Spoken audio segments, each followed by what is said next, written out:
Boa noite a todos. É sempre uma alegria quando recebemos o convite dessa abençoada casa que nos convida para estudarmos o Evangelho de Jesus à luz da doutrina dos Espíritos. Permita a Deus que enquanto nós estivermos com o coração elevado ao alto, que nós possamos sentir a presença de Jesus junto a nós.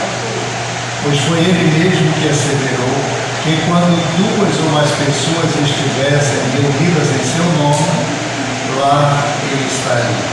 Com certeza Ele passou bem cedo, preparou o ambiente, deixou uma equipe de espíritos abnegados que nos recepcionaram logo na entrada, nos acompanharam até o assento e desde então já estão trabalhando em torno de nós, retirando energias grosseiras, fruto dos nossos pensamentos ainda muito inferiorizados e nos envolvendo com bênçãos amorosas, despertando em nós a fé e a esperança.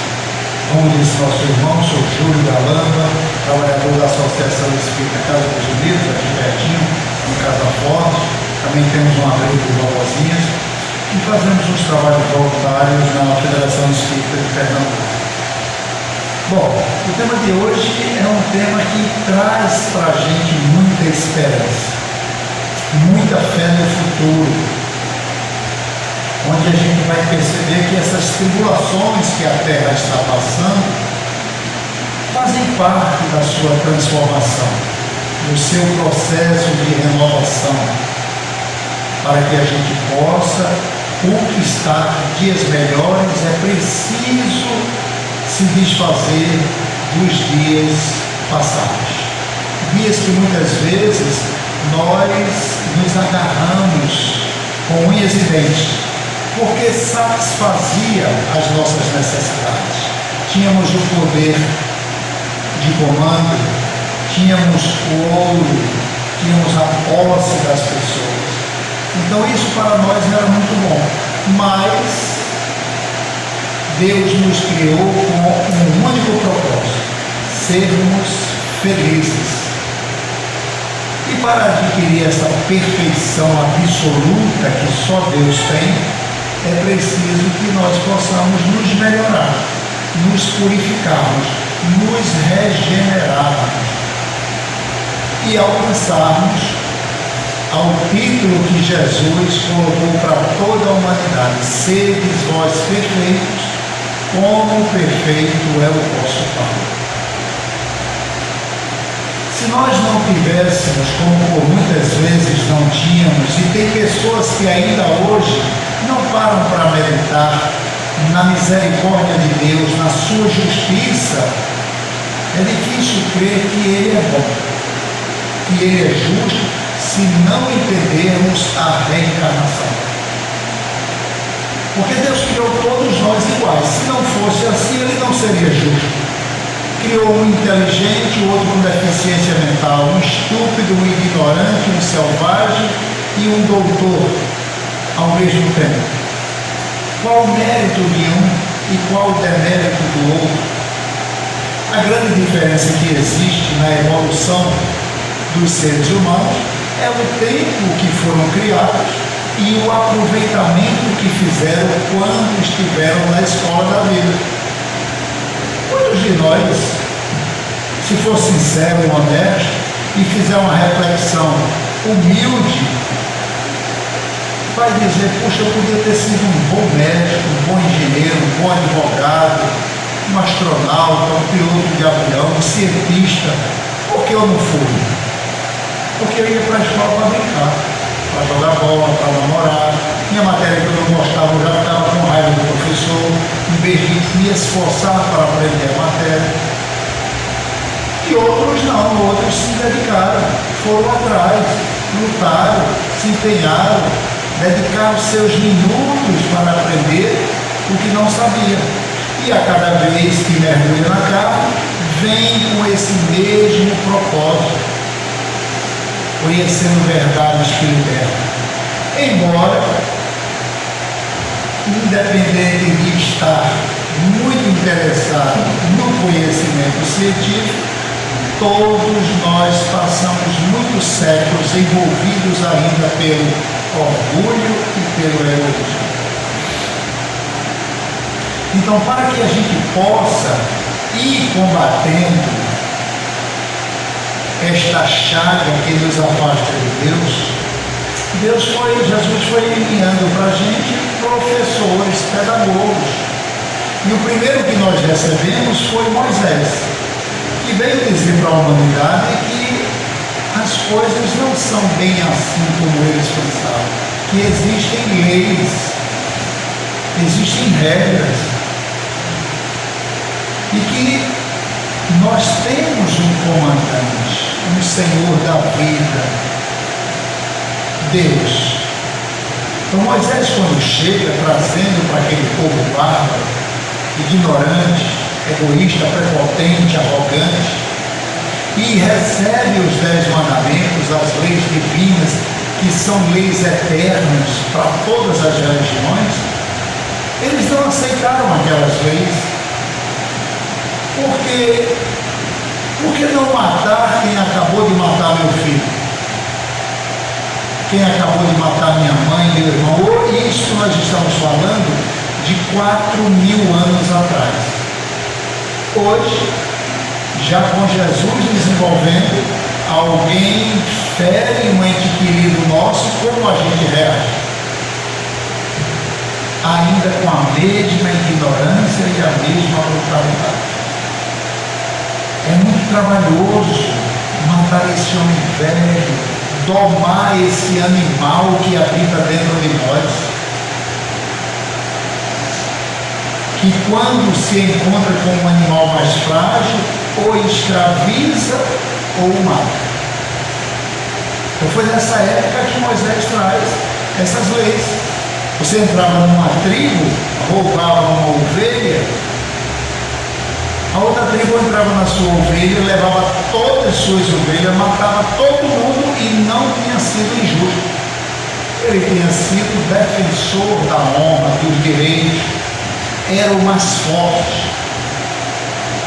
Então, para aplacar essa violência, Moisés traz e insere como lei de Deus a lei de talião, olho por olho, dente por dente. Agora ficou mais justo. Você rouba uma ovelha, o outro vai lá e rouba outra ovelha. Alguém machucou sua perna, você vai lá e machuca a perna dele. Matou seu filho, você vai lá e mata o filho dele. Como Moisés colocou que essa lei era de Deus, ele criou um problema, mas era preciso na época. Deus se tornou vingativo. É um Deus que se vinga, que pune, que castiga.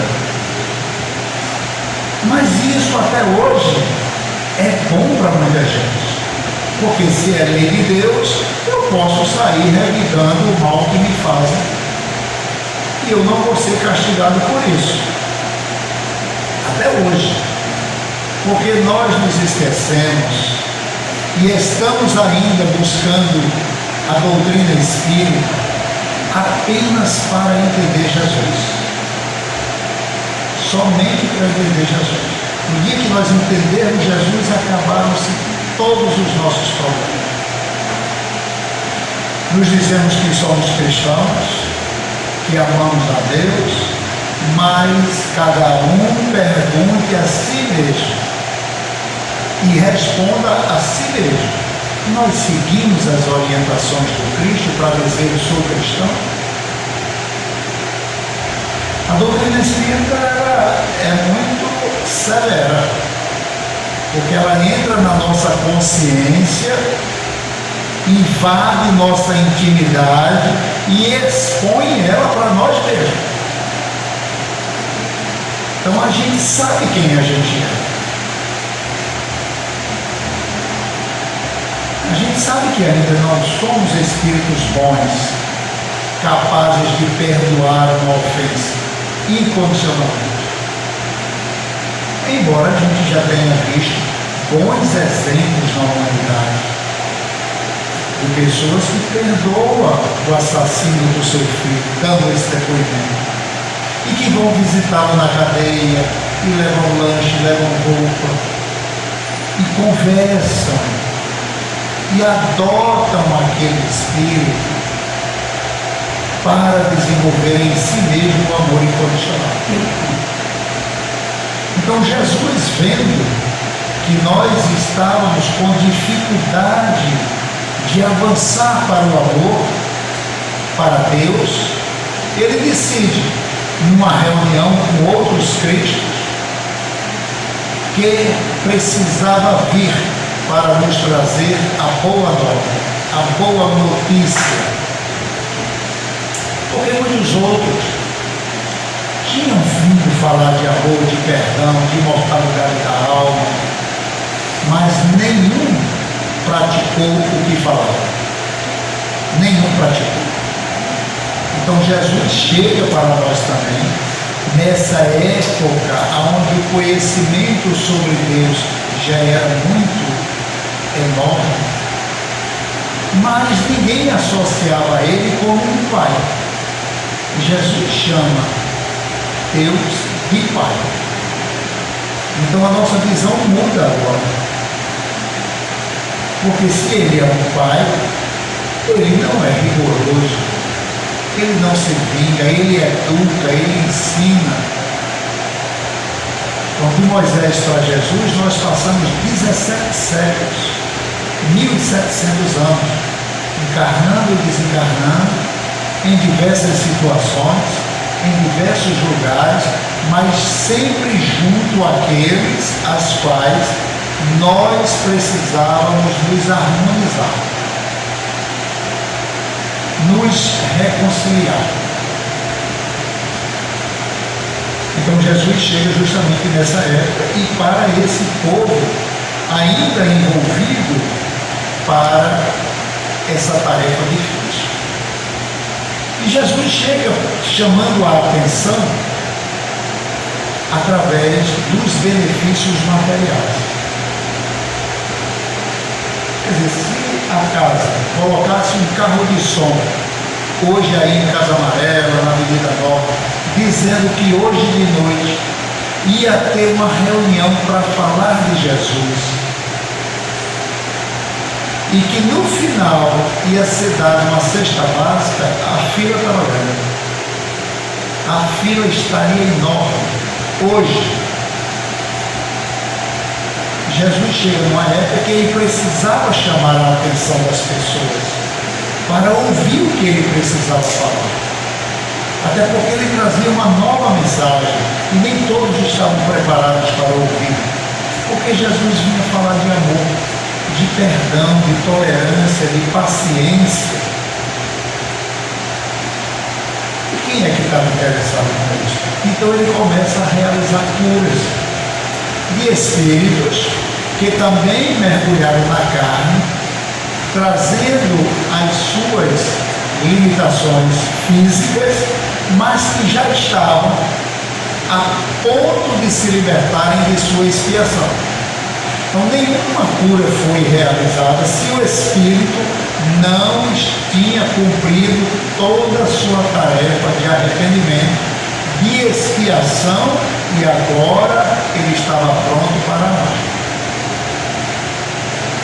Tanto é que nem todos foram curados. Mas isso criou um problema também, tal qual Moisés criou aquele problema. As pessoas começaram a enxergar Jesus como um curandeiro.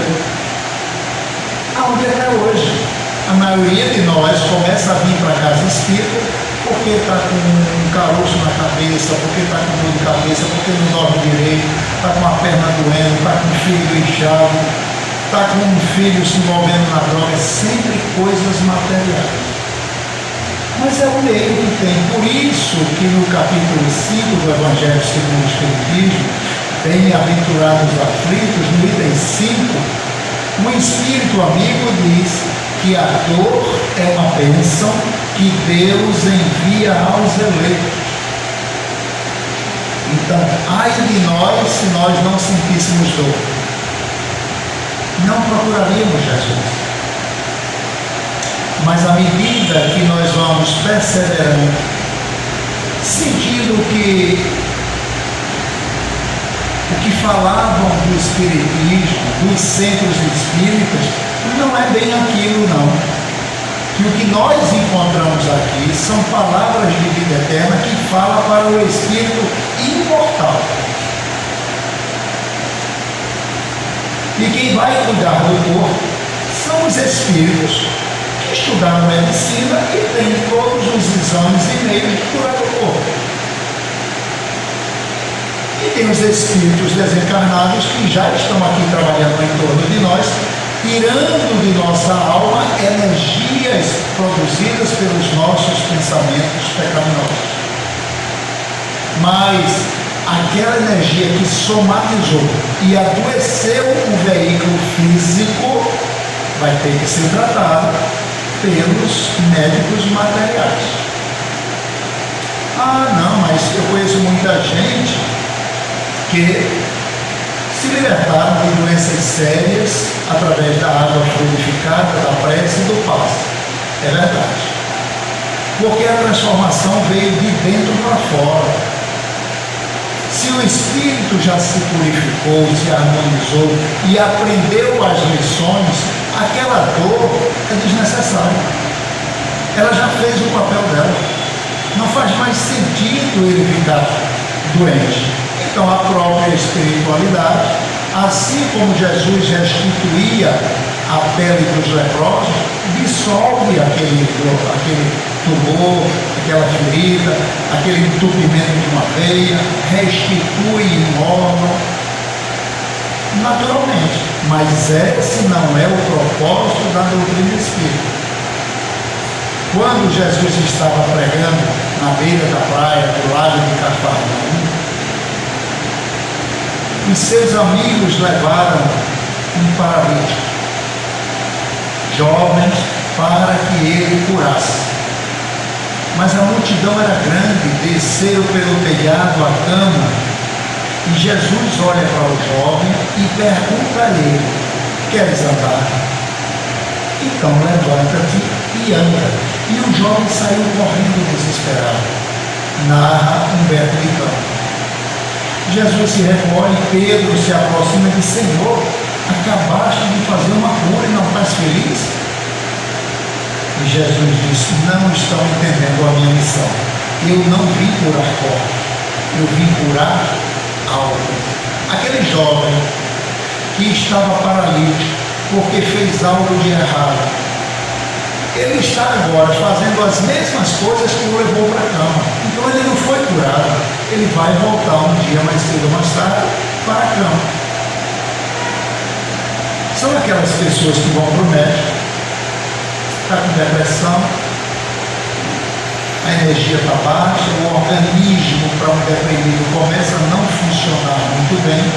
Então é dor aqui, é dor acolá, e o psicólogo, o psiquiatra, fazendo anamnese com ele, descobre que ele passa a noite assistindo televisão, filmes, não dorme bem. Durante o fim de semana, todos os finais de semana, bebe e muito. E orienta ele alguns procedimentos para que o corpo possa se harmonizar mais uma vez. Alimentação, atividade física, sono regular, leitura, bons pensamentos. E ele procura em uma casa religiosa, qualquer uma, para fazer um tratamento espiritual. Feito isso, num prazo de 3, 4, 5, 6 meses, ele se fortalece, se reanima. E o que é que ele faz? Volta a beber, volta a assistir filme de novo e volta a brincar com a vida, porque eu agora estou bem. E eu já sei como é que eu faço quando eu estiver mal. Eu já aprendi o remédio. Essa não é a proposta da doutrina espírita. Nós temos que nos libertar em definitivo do mal que nos faz mal, da nossa ignorância, da nossa infantilidade. É isso que nos faz mal, da nossa imprudência, da nossa rebeldia, e sermos espíritos mais vigilantes, prestarmos mais atenção. Quando a doutrina espírita traz para nós que nós somos espíritos, a gente tem que começar a pensar um pouco mais como o espírito.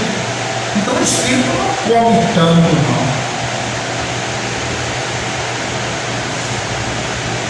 Nós vamos adentrar no mundo dos espíritos de onde nós viemos, da maneira que nós estivermos. Não tem essa historiazinha, descansou, está na mão de Jesus, está no seio de Deus, que conversa. O cara nunca procurou Deus e agora está na mão de Deus.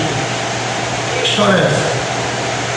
Ele está onde ele sempre viveu, disse Jesus, onde tiver teu tesouro, lá estará o teu coração, as coisas que ele ama. Se aposentou todo dia na barraca, bebendo, quando morre, vai para o seio de Deus, vai para dentro de uma barraca também. Vivia brincando, xingando, falando mal dos outros. Quando desencarna, vai também. Por quê? Porque toda noite nós desencarnamos parcialmente. Toda noite a gente vai viver o mundo dos espíritos. Parte da misericórdia de Deus. Porque já pensou se a gente só voltasse para o mundo espiritual depois de 70, 80, 90, 100 anos afastado? A gente ia estranhar. Ia se sentir desconfortável. Todo dia a gente visita o mundo espiritual. Se desprende do corpo, se liberta do corpo e vai para onde? Esse é o grande problema. E eu vou para onde quando eu saio do corpo? Olha, para onde você gosta de estar? Vai fazer o que gosta, você está livre. Nada me impede de você ir para onde você quiser. Brigar com alguém, disputar com alguém, se encher com a mulher dos outros, ir para ambientes que você tinha vontade de ir, mas não podia, porque era proibido e agora eu posso entrar, que eu estou livre do corpo. Fazer tudo que o coração tem vontade de fazer e não faz, por medo da lei dos homens e porque tem gente vendo, mas no mundo espiritual. E eu ainda vou atrair para junto de mim parceiros que pensam como eu, que têm projetos, planos, eu tenho ideias, eu já fui, eu sei como é que é, e a gente se anima e faz aquela grande amizade. E aí quando eu desencarno, eu vou para a mão de Jesus. Vai para o mundo espiritual, para aquela mesma região onde todas as noites ele ia. Por isso que alguns trazem a ideia de inferno, porque já pensou você ir para um lugar onde ninguém ajuda ninguém? Todo mundo é egoísta.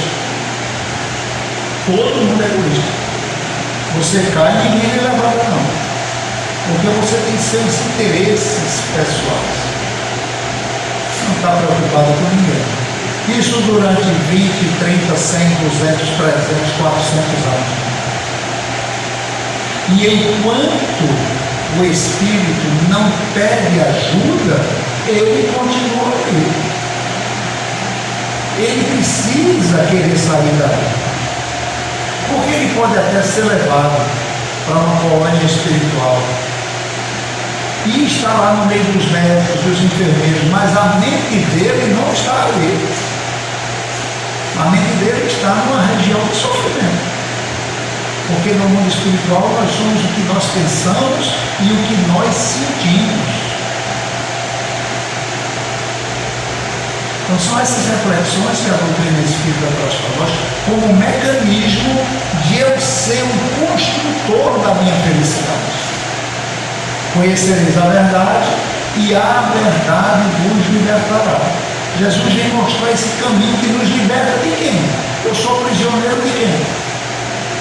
Dos meus vícios, do meu orgulho, da minha vaidade, da minha ignorância, da minha intolerância. Eu sou escravo dela. Porque a gente passa muito tempo justificando essas imperfeições morais. Mas não fui eu que comecei.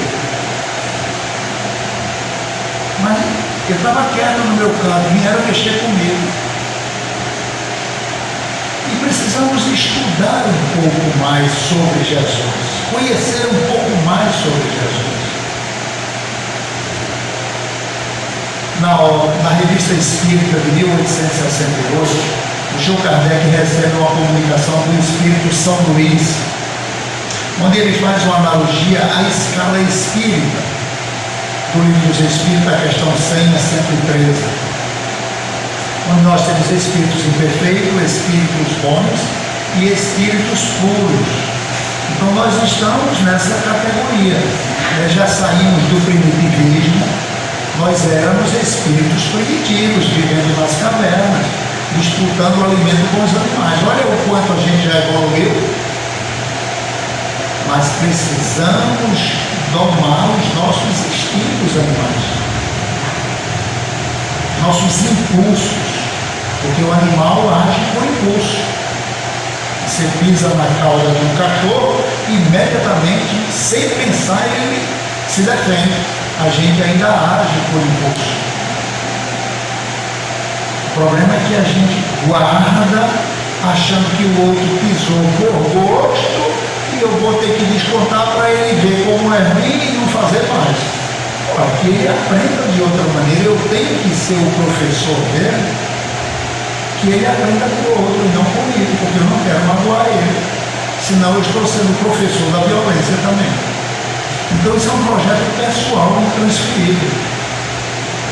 E aí o Espírito de São Luís diz que quando você passa para a escala de espírito puro, continua a evoluir, porque eu cheguei hoje na escala de espírito puro, mas tem espíritos lá que chegaram a milhares de anos na minha frente, então eles estão mais evoluídos do que eu, mesmo os dois sendo puros, porque a ideia, o projeto de Deus é a gente se aproximar dele, e nunca vai ser possível a gente se igualar a Deus, mas a gente pode chegar ao máximo que puder. E São Luís diz que quando o espírito alcança o ápice da escala de espírito puro, ele se torna um Cristo.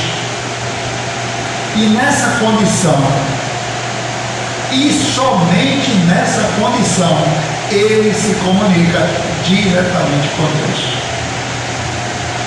Essa mensagem ela traz para a gente uma reflexão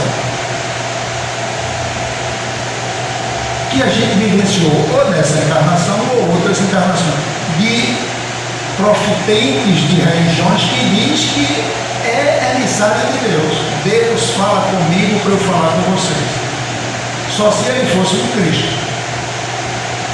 E aqui na Terra, somente Jesus veio como Espírito puro habitar entre nós. É o nosso irmão mais evoluído.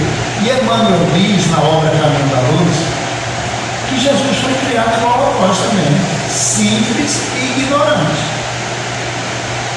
Por isso que ele é o guia da humanidade, porque você só pode ser guia turístico se você conhecer o caminho. Então ele conhece o caminho do primitivismo até se tornar espírito puro e um Cristo de Deus. A diferença, diz Emmanuel, é que Jesus foi criado mais ou menos há uns 40 bilhões de anos na nossa frente.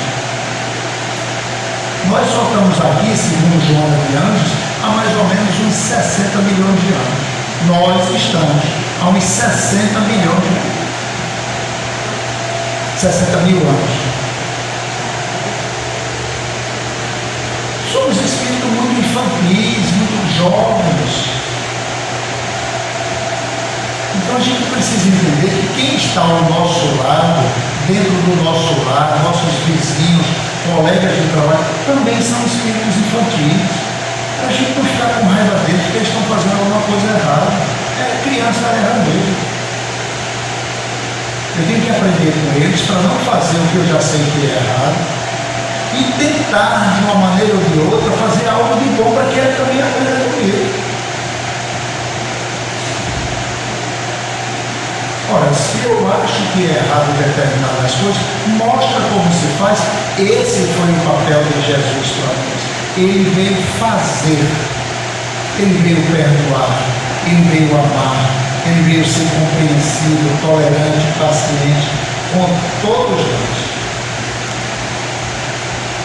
Um doutor da lei, do Sinédrio, conhecedor das leis mosaicas, pergunta a Jesus para tentar ele, porque a ideia dos judeus era pegar Jesus em contradição com as leis mosaicas para poder prender. A ideia era só essa: nenhum judeu, se se aproximava de Jesus para ajudar ele lá. E se fizesse perguntas, não era para tirar dúvida.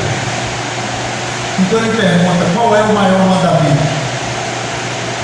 Porque a ideia dos judeus era da ligação dele com Deus, vertical, para ele conseguir os bens na terra. Deus iria dar o poder para ele dominar as nações. Essa era a ideia do povo hebreu, dos judeus. Aí Jesus diz, amarás o teu Deus com toda a força da tua alma, do teu espírito, do teu entendimento. Ou seja, usa tuas energias, usa tua inteligência, usa tua sabedoria, usa o teu amor. Mas como é que eu vou usar tudo isso para Deus? Porque cada um pergunte para si mesmo e responda a si mesmo. Quem é Deus? Quem já viu Deus aqui para dizer que eu amo Ele? A doutrina espírita diz que Deus é uma inteligência suprema, a causa primeira de todas as coisas.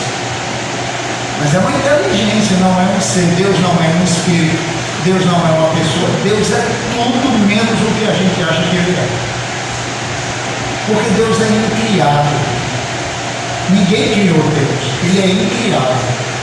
E como Deus é perfeito, todo que existe ao seu redor sempre existiu, porque não existe em nenhum momento, nenhuma fração de segundo que Deus tenha ficado ocioso. Então, sempre criando, desde que Ele é Deus. Mas aí Jesus, para nos ajudar, e essa é a dificuldade da gente, essa parte de Jesus, a gente não tem dificuldade de aceitar. Amar a Deus, todo mundo ama aqui, e se for passar o microfone, todo mundo vai dizer que ama, e é para dizer mesmo. Mas Jesus diz, esse é o primeiro mandamento, mas o segundo é semelhante a esse, é igualzinho, é irmão. Se fizer o segundo, está tudo certo. Ama teu próximo como a ti mesmo. Pronto, nos ferrou. Porque o nosso próximo não é a esposa, não é o filho, não é o meu patrão que paga meu salário, não é quem me trata bem, é quem está próximo. Mas não é quem está próximo fisicamente, não, é na minha mente. E aquelas pessoas que a gente fala mal, que está lá em Brasília, que está lá no Japão, os governantes que estão brigando agora, a gente já decidiu quem é o culpado. A gente não entende de política, não entende de guerra, não entende da história daquilo ali, que aquilo ali começou desde o tempo de Abraão, Isaac e Jacó, desde aquela época que essa briga vem até o dia de hoje. A gente não entende nada disso, mas já sabe quem é o culpado. É os pseudos sábios, é próprio de espírito imperfeito. Se a gente ler a escala de espíritos imperfeitos, a gente fica com vergonha até de falar em público, porque nossas características são cruéis. Mas eu não posso negar que eu sou assim, senão eu não me modifico. Eu tenho que me conhecer quem eu sou, para poder trabalhar e me modificar. Mas eu tenho que ser isso para mim mesmo. Ser muito de sã consciência. Então o próximo é aquele que eu não simpatizo de alguma maneira. Eu tenho que orar por ele. E eu tenho que desejar todo o bem para ele, de coração, com todas as forças da alma, do espírito e do entendimento. E aí haja agora disseção dentro de casa. Né? Chegou a época da política, aí a mulher torce por um, o marido torce por outro. Aí houve assim um bate-bocazinho do tipo fulano, rapaz, tu vai falar de fulano, você quer que sabe fulano aí, aí é a época que tem mais separação de irmãos, de amigos, deixam de se falar, bloqueia no WhatsApp, por causa de alguém que você não sabe nem quem é. E que no dia que você estiver passando dificuldade, vai ser a última pessoa a vir lhe ajudar. Do mundo, do planeta todo, vai ser a última a vir lhe ajudar. E a gente briga, desfaz amizades, Por quê? Porque não colocou Jesus na relação. Ora, a gente não ama essas pessoas, mas a gente quer o bem deles do jeito que ele é. E se for pecador, se for aquele que realmente eu não concordo, é que quem mais está precisando de oração. É quem mais Jesus veio para os doentes. Então já sei que fulano é isso, aquilo, outro. Aí é que eu tenho que dedicar a oração. Isso vai fazer bem a mim, ele vai continuar do jeito que ele é. Vai fazer bem a mim. Porque eu vou me iluminar com o pensamento de Cristo.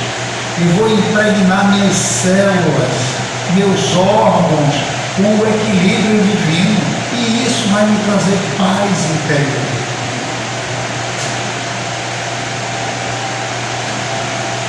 A gente toma a água fluidificada como tratamento.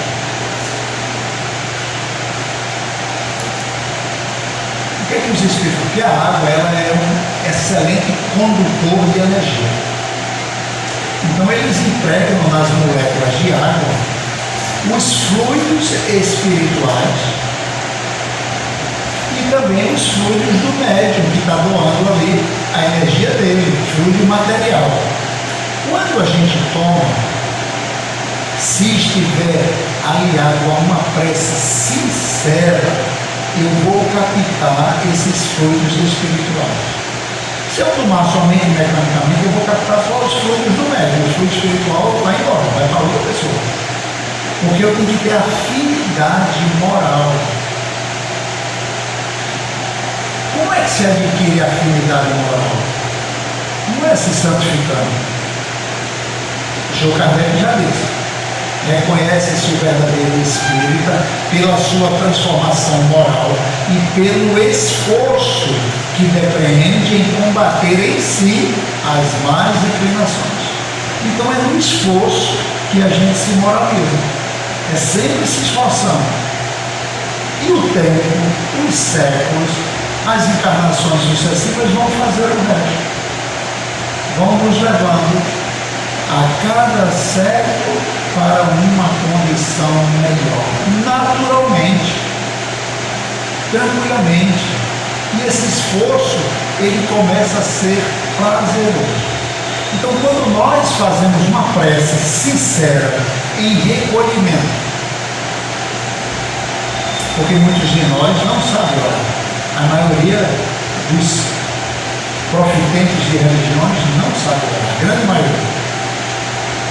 Porque nós não aprendemos a fazer momentos de meditação.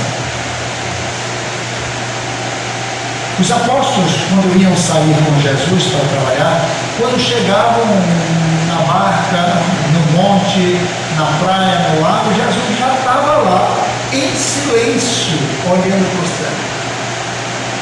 E aquilo chamou a atenção deles. E se aproximaram um dia e perguntaram: Senhor, o que é que fazes? Ele disse: eu entro em comunhão com o meu Pai, porque nada eu faço sem a permissão dele. Então eles disseram: Senhor, então nos ensina a orar.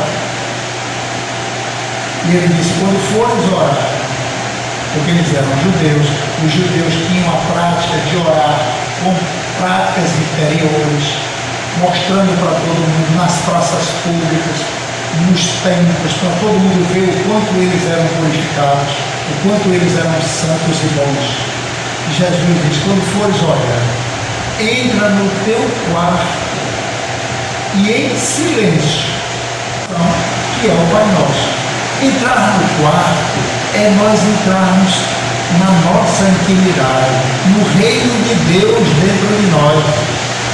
E em silêncio, em pensamento calmo, em pensamento fervoroso, confiante, sentindo a presença de Deus fluindo em nosso corpo, a gente entra em comunhão com o divino. E o nosso corpo, que a gente nunca, quer dizer, quando eu digo a gente, sou eu, viu pessoal? Não sei se é vocês não. A gente não medita sobre isso. Nosso corpo é formado de 70% de água. E o que é que acontece com a água quando ela recebe uma vibração de prece? Ela é purificada. purificada. Então eu mesmo posso purificar o meu corpo com os bons pensamentos. E essas células vão invadir meus órgãos, meu sangue, e levar para aqueles que estão precisando um pouco mais de equilíbrio, restaurando.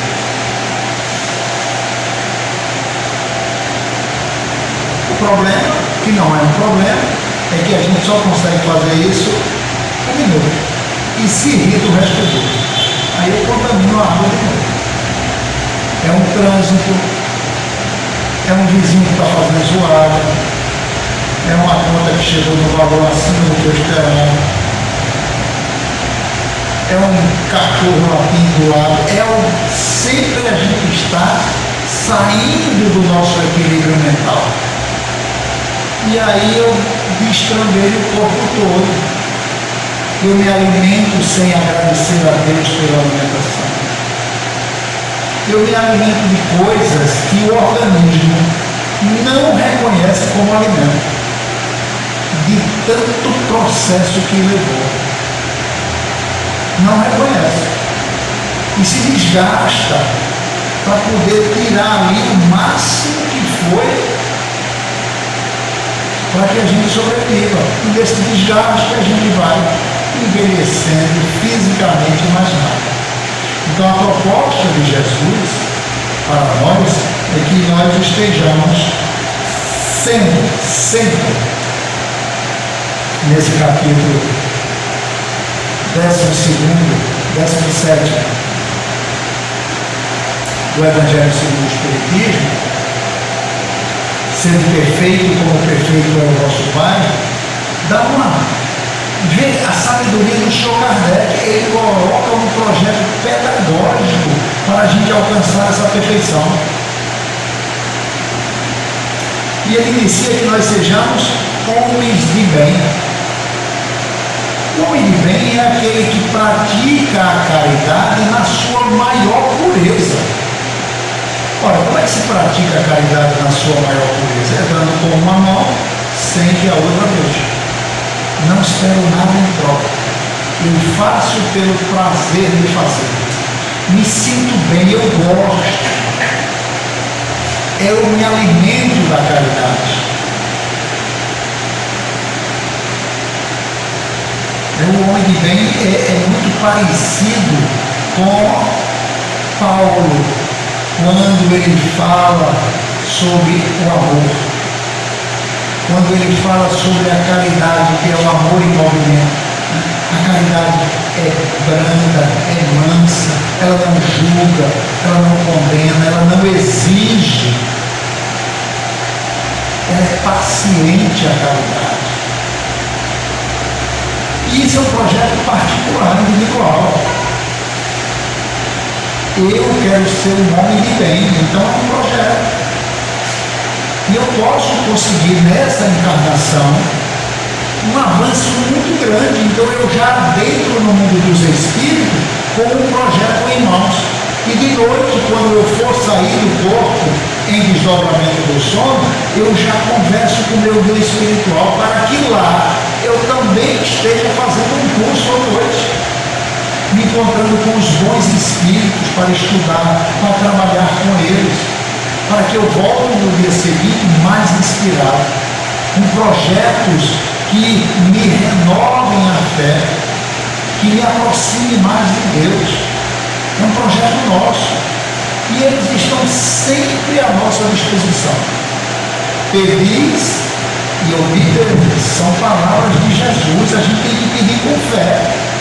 Agora tem que saber o que é que eu peço também. Às vezes a gente pede, coisas para a nossa vida física. Eu gostaria tanto de conhecer Disneyland. Trabalho, economiza e vá. Jesus não tem dinheiro, não. Trabalho, economiza e vá. Pode demorar 10 anos, 5 anos, 20 anos, mas se você fizer isso, vai. Todo mundo pode fazer isso. Parcela em 200 vezes. Se dá um jeito. O que a gente tem que pedir para Deus, para Jesus, para os bons espíritos, é para nosso espírito imortal. Agora se prepare, porque nós estamos numa escola de espíritos.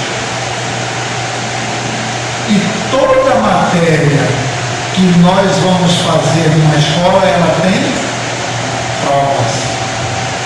Tem que ter prova para saber se eu aprendi a matéria. Então, quando pedir a Jesus, medite no que você vai pedir, porque Ele vai dar. Peça paciência para ver o que é que vem, só vem problema. Que é para exercer a paciência, não foi eu que pedi paciência. Como é que eu vou querer ser paciente num ambiente tranquilo?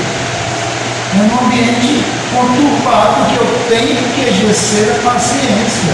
Então, todas as vezes que eu vejo um perrengue na minha vida, opa, é a hora de exercitar a minha lição.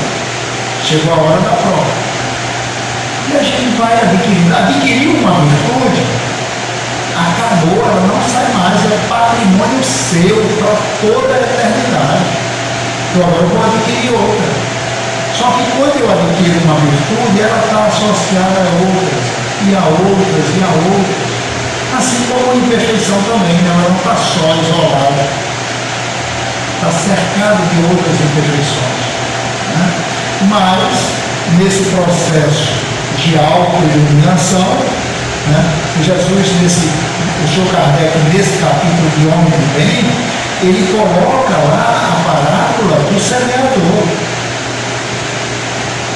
que é justamente para mostrar para a gente onde é que a gente se encaixa na caridade. A proposta é essa. Não é assim. Um dia nós vamos aprender, toda vez que eu disser, pessoal, nós sou eu e os espíritos que me acompanham. Não tem nada a ver com vocês, não. Porque eu posso estar falando um pouco e você dizer, mas eu faço isso. Isso é para que eu vim hoje. Isso eu já faço tudo. É possível. Tá? Mas um dia a gente vai entender, nós vamos entender, que nós não viemos para a casa espírita para voltar para casa e dizer, mas rapaz, uma palestra tão boa. Não é para isso não. Não é para isso não. É para que a gente leve para casa instrumentos de trabalho. Instrumentos para que eu aplique na minha vida, dentro do meu lar, no meu ambiente de trabalho, onde quer que eu esteja. Porque nenhum da gente vai poder dizer lá na frente, mas eu não sabia disso. Vai ser mostrado no livro da vida, olha aqui. Sabia mesmo. Mas não vai ser punido por isso não. É apenas para você não julgar os outros, não condenar os outros. Assuma a responsabilidade, está tudo certo. É o que Jesus disse à mulher adulta. Ninguém vai te julgar, agora segue e não peque mais. Aprenda a lição. Abortou, não tem problema, não vai para o céu, não vai para o inferno, não vai para o purgatório, não vai ser cachorro. Aprenda a lição. Hoje aprendeu que não é legal, não faça mais. Pode ter sido hoje de manhã o aborto. Se arrependeu e não vai fazer mais, está tudo certo. Mas vai ter a prova. Para estar tudo certo, eu vou ter que passar pela prova. E qual vai ser a prova? Alguém vai aparecer na minha vida querendo abortar. Deus vai me contar uma história, mas uma história tão cheia assim de sofrimento, que eu vou até dizer, rapaz, eu acho que o melhor é isso mesmo. Porque como eu vou envolver aquela situação, é a minha prova. E assim com todas as outras coisas, para que eu me perdoe e que a partir do momento que eu me perdoe, eu seja instrumento do perdão. Porque o perdão é muito bom. Eu estou em paz, minha consciência está tranquila, não vou fazer não. Eu agora sou instrumento da mão de Deus. Porque o nosso projeto de perfeição é nós sermos servos do Senhor. O apóstolo Paulo, enquanto era Saulo, matador de cristãos, podia ser gestante, criança, ele está na guerra agora. Seja o que for, é contra Moisés, manda prender, lapidar, jogar por milhões com ele, era assim. Mas ele se encontrou com Jesus. Quando ele se encontra com Jesus, ele fica cego por 3 dias. E E alguém materialista pode dizer, puxa, a luz de Jesus era tão forte que cegou Saulo. Não seria uma luz forte, seria uma luz cruel, uma luz que cega. Saulo ficou voltado para dentro de si mesmo. E pela primeira vez, ele teve a oportunidade de ver o quanto ele estava equivocado, o quanto ele amava o Cristo e o quanto ele o perseguia. Feito essa análise, esse arrependimento vem à prova. Senhor, o que queres que eu faça? Um dia a gente vai fazer essa pergunta a Jesus: Senhor, o que queres que eu faça? A gente vai fazer isso hoje. Sabe o que é Jesus? Vê só. Vê a proposta que Jesus disse para Saulo. Saulo, você vai perder todo o seu título de romano, de cidadão grego. Seus amigos vão lhe chamar de louco e lhe abandonar. Sua família vai expulsar você de casa. Aonde você for pregar a minha palavra, você vai ser apedrejado. Mas não tem problema não. No final da sua carreira, você vai ser decapitado. Cabeça cortada. Essa foi a proposta de Jesus para Saulo. As melhores mensagens de Saulo de Tarso, que ele escreveu, as cartas de Paulo, ele estava na pior situação dele, ele estava preso no meio da imundície, da masmorra. Foi ali onde Estevão, quem já viu a obra, alguém já viu a obra do Paulo Estevão? Encarnado. Pessoal, não desencarne sem ler a obra Paulo e Estevão, psicografia de Chico Xavier. Isso é uma recomendação assim para estreitar nossos laços de amizade. Mas, como eu quero estreitar muito, leiam hoje à noite, porque você não sabe o dia que vai desencarnar. Né? Então, Estevão foi morto por Saulo de Tarso, o doutor da lei. E quando Saulo está preso, quem vai ser o guia espiritual dele? Porque Saulo era médico, é o próprio Estevão. Vê que espírito evoluiu. Vem seu guia espiritual. E Saulo, doutor da lei, orgulhoso, aceita humildemente. Mas no final da carreira de Saulo, o que é que ele diz para Jesus? Senhor, já não sou eu quem vive, mas és tu que vive em mim. Então o nosso projeto de perfeição é que a gente vá perdendo a nossa identidade. Que todos que se aproximem de nós sintam a presença de Jesus. A presença do amor, do carinho, da fraternidade, da tolerância, da paciência. Do silêncio que escuta, do olhar carinhoso que não julga. E quando alguém nos elogiar por qualquer defeito, que a gente tenha a humildade de dizer: bom só o Pai. Porque foi assim que Jesus proferiu. E aí nós vamos nos enchendo dessas virtudes de Deus. Não são nossas. Mas vamos eliminando as nossas más inclinações. Esse é o projeto de Deus para todos nós. E a doutrina espírita vem para nós por promessa de Jesus, quando estava deixando os apóstolos, eles inseguros, aflitos: Senhor, o que é que vai ser de nossa vida? Não vos inquieteis, eu rogarei a meu Pai, e Ele vos enviará um outro Consolador, o Espírito de verdade, que ficará convosco eternamente. E aí eu pergunto: o que é que a gente pode ganhar, possuir e ficar conosco por toda a eternidade? Já pensaram? O que é que Jesus vai me dar? Que tipo de consolo é esse? E por toda a eternidade vai ficar comigo e não vai mais me abandonar. O conhecimento. Conhecereis a verdade e a verdade vos libertará. o conhecimento de quem eu sou, de onde eu vim, para onde eu vou. Porque se eu sei para onde eu vou, eu tenho que me preparar. Porque quem não sabe para onde vai, qualquer caminho serve. Qualquer caminho serve. Vai dar em lugar, vai dar no lugar. Mas se eu sei para onde eu quero ir, eu tenho que investir em mim mesmo. A mulher não vai querer ir, o filho não vai querer ir, o irmão não vai querer ir, não tem problema. Essa caminhada é pessoal. Quem quiser nos acompanhar, que nos acompanhe. Quando estivermos seguros, a gente pode até voltar para ajudar os que ficaram, como Jesus veio. Como Jesus veio. Quando Jesus entra na casa de Zaqueu, cobrador do imposto, pecador, e Zaqueu expõe para Jesus o quanto ele estava arrependido e queria distribuir tudo com os pobres, Jesus diz: Zaqueu, hoje nessa casa entrou o quê?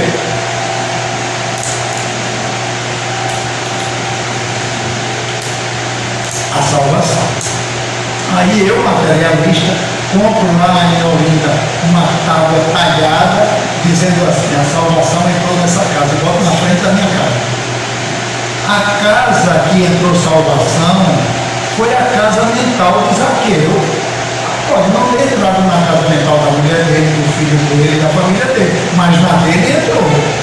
É isso que nós espíritas temos que acordar. Eu tenho que ser o meu templo. Eu tenho que me ligar a Deus. E para isso eu tenho que passar pelas provas. Porque o Espiritismo é uma luz gloriosa, divina e forte, que clareia por toda a vida e ilumina além da morte. É uma fonte generosa, de confeição compassiva, derramando por toda parte o conforto da alma. É a claridade bendita do bem que aniquila o mal. É um chamamento sublime à vida espiritual. Portanto, se busca o Espiritismo, norteia e entua luz. Porque o Espiritismo é a escola, mas o mestre amado é Jesus. Eu agradeço a vibração de vocês, espero que nós possamos continuar levando essa vibração para os nossos lares, orando pelos nossos irmãos que estão no nosso planeta, passando por situações difíceis. Mas a gente ore com fé, tire qualquer pensamento de repulsa, de condenação, porque Deus está vendo. Jesus está lá dentro da guerra. Maria de Nazaré está recolhendo cada um que desencarna. Crianças são espíritos que reencarnaram naquele ambiente para poder sensibilizar a humanidade. Porque se só tivessem homens velhos brigando um com o outro, a gente diria: eles que se matam uns aos outros. Então são espíritos que pediram para vir ali. Mulheres, mães, jovens, idosos, que todo mundo está com pena deles porque eles vieram em sacrifício. Mas tudo aquilo vai passar. A paz vai voltar para o planeta, porque é projeto de Deus. Nosso planeta vai ser um mundo onde o bem vai reinar. Que possamos continuar com essa vibração calorosa para continuarmos aqui, para sermos merecedores de continuar nesse planeta de regeneração. Jesus nos proteja hoje.